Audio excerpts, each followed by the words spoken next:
वो दिन तो आने दीजिए जो आका का साथ दिया वो शहजादे का भी साथ दूंगी, लेकिन मुझे ये ना पता था कि मेरी किस्मत में अली असगर की कब्र भी खोदनी है।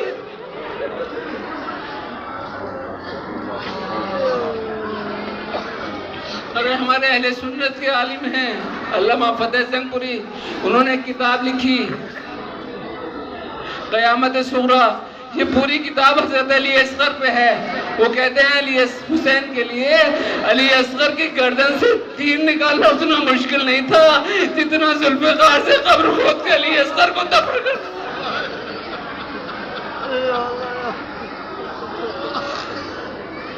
हुसैन ने एक छोटी सी कब्र खोदी, कब्र की मिट्टी को हाथों से साफ किया, कोई कंकर पत्थर न रह जाए जो मेरे फूल के चुप जाए।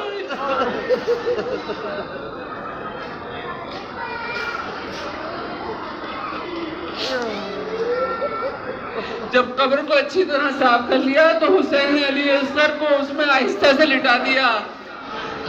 अब हुसैन के लिए बड़ी मुश्किल हो गई। अज़ादारों, हम जब अपनी मैयत को कब्र में लिटाते हैं तो ऊपर से तख्ते या पत्थर रखते हैं ताकि मिट्टी लाश पे न गिरे। हुसैन करबला में मिट्टी पत्थर को तख्ते कहां से लाए? हुसैन ने अली असगर को कब्र में लिटाया, करबला की मिट्टी को दोनों हाथों में उठाया।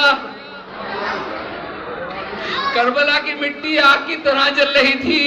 हुसैन ने एक मर्तबा जलती हुई मिट्टी को देखा, फिर पूरे नाज़रीन जिस्म को देखा और एकदम से मिट्टी अली असगर के कब्र में नहीं डाली बल्कि पहले मिट्टी उठाई, बड़ी हिम्मत करके पहले अली असगर के नन्हे कदमों पे डाली।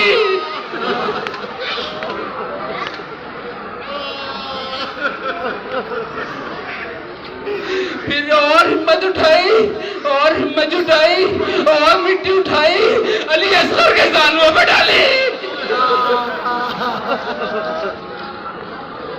फिर और हिम्मत उठाई और मिट्टी उठाई अली असगर के पेट और सीने पे डाली।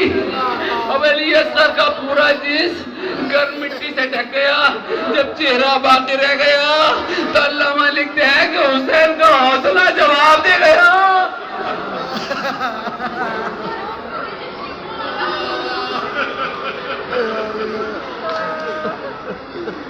अरे पिसर को सीने तला जब छुपा चुके मौला, मैं डालू चेहरे पे कैसे ये आगे कर बोला। अरे गरीब बाप को बेटा माफ कर देना, मैं दफन करता हूँ असगर तुम्हें कफन के बगैर।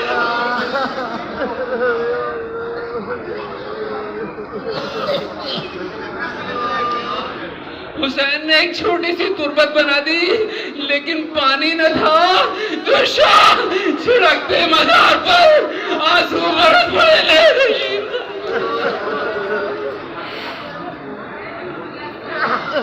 हाय वो वक्त असर, वो डूबता सूरज, वो हुसैन के जिसके दामन में अब कोई नेमत बाकी नहीं, खेमे के दरवाजे पे आया और कहा, ए ज़ैनब उम्मे कुलसूम, ए रुकैया व रबाब सकीना, तुम सब पे मेरा आखिरी सलाम।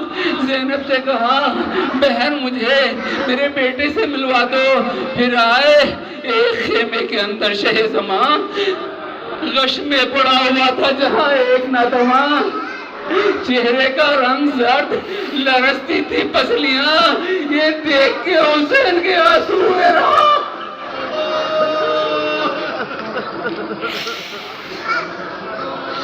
मुंह रख के मुंह पे बोले के बीमार सलाम,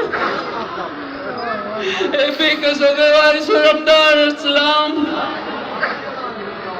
बेटा दुआए बदना जुबान से निकालना, हम मरने को जाते हैं, तुमको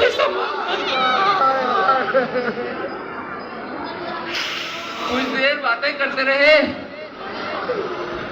तारीख ये तो ना सुन सकी कि क्या बातें की, लेकिन जब उठे तो ये कहते हुए उठे, मेरे लाल कहते शाम से छुट के जब मदीने जाना तो मेरे शियों को मेरा सलाम कहते ना। और कहना कि जब भी कभी ठंडा पानी पीना तो मेरी प्यास को याद कर लेना, और जब भी कभी मैं गरीब का जिक्र सुनना तो ऐसे रोना जैसे एक ज़ईफ माँ अपने जवान की माल पे तड़प के रोती है।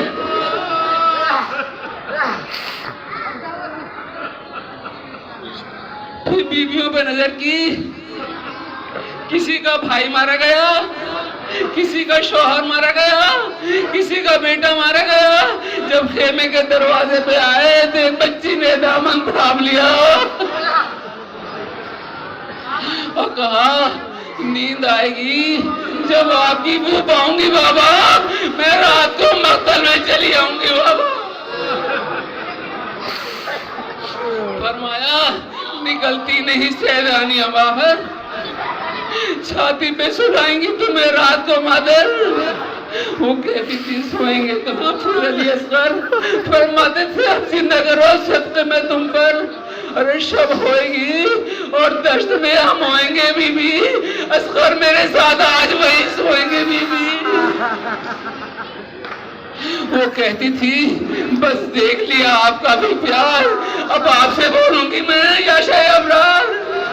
अच्छा ना अगर कीजिए चल निकलेगा, मर जाएगी शब को तड़प कर ये दिल अफगान। अरे कैसी है ये बातें, मेरा दिल रोता है बाबा, घर छोड़ के जंगल में कोई सोता है बाबा। लो रो ना, अब सब्र करो बाप को जानी, कुछ देती हो अब्बास को पैगाम ज़बानी। उदे हैं लबे लाल ये है तशना दहानी, अरे मिल जाए तो बीबी के लिए लाते हैं पानी। अरे महबूबे इलाही के नवासे हैं सकीना, हम भी तो वही रोज के प्यासे हैं सकीना।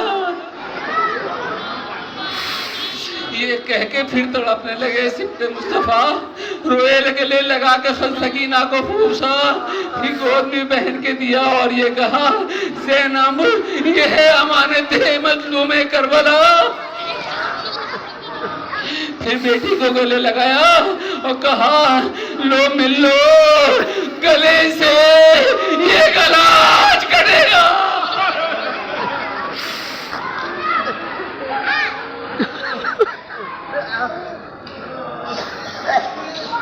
मैदान में आए, 2-3 हमलों में यजीद की फौज के टुकड़े उड़ा दिए।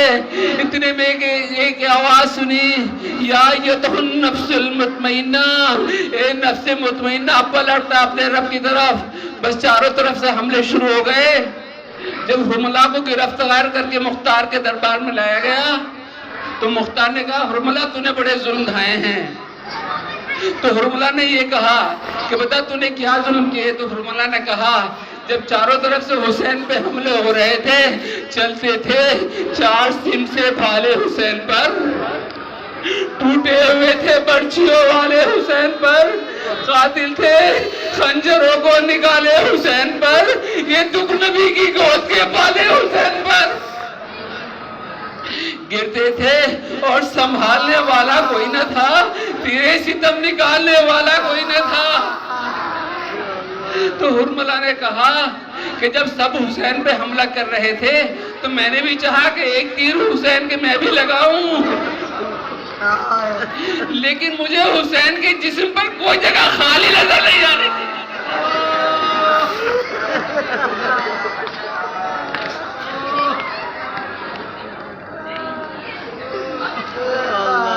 लेकिन जब इतने जख्म उठाने के बाद ज़हरा का लाल जब घोड़े पे टगमगाने लगा तो मैंने देखा कि पेशाने की जगह खाली है।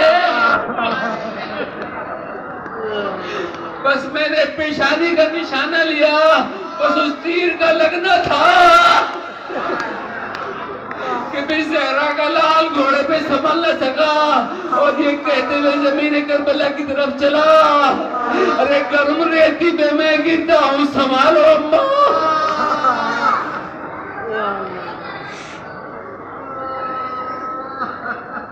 अरे हुसैन सीन से गिर गए, तीरों पे मुअल्लक हो गए। नमाजी ने तीरे के मुसल्लों पे नमाज शुरू की और अब जो सबसे आखिर के लिए जमीन की तरफ झुके, तो जब जिस्म के 8 तीर हो गए तो हुसैन ने अपनी जख्मी पेशानी ज़मीन करबला पे रखे कहा सुभान रब्बियल आला व बिहम्दिही।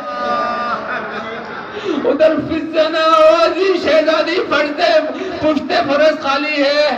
बस ज़ैनब दौड़ती हुई जब उसको अपना भाई नजर नहीं आया तो दौड़ती हुई एक टीले पे आ गई, जो एक टीला आपके सामने है।